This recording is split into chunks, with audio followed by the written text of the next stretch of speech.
All right, welcome back to Big Board. So let's do a little extemporaneous commentary here as I noodle through what I think I've done right and what I think I've done wrong playing the game. And as you know, I kind of like to share both the good and the bad of my gameplay where I've made errors. And in this particular instance, what I think I've done is in reading the scenario rules, I overlooked the fact that everybody starts with a command for the first turn. And then after that, on the second turn and preceding turns after that, your command points, which we didn't really discuss in the last video that where I discussed active army fatigue and initiative and orders, command points are limited by your leader. So here we've got Napoleon has 4 that he can issue. Corps leaders for the French can also issue orders, and then there are these initiative rolls you can make for independent order changes based on some conditions. And the cost for those command point changes is, there's only 4, that's one cost, but the other cost is that you're paying fatigue points or more fatigue points. No, that's not correct. You're paying more command points if they're at a longer range, between 13 and 18 hexes. You'll pay 2 command points to make a change versus 1 if you're within 12 hexes of your army commander, right? So these everyone starts out with an order.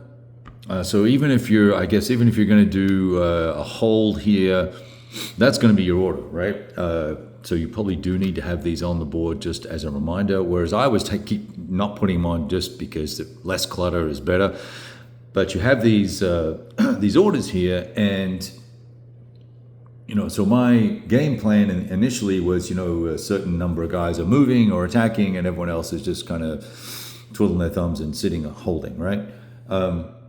Those orders stay in place from turn to turn, and you're going to pay fatigue, army fatigue, for them every turn. That's what I'm reading as I noodle on this and go through some of the comments that have been posted by folks who've played.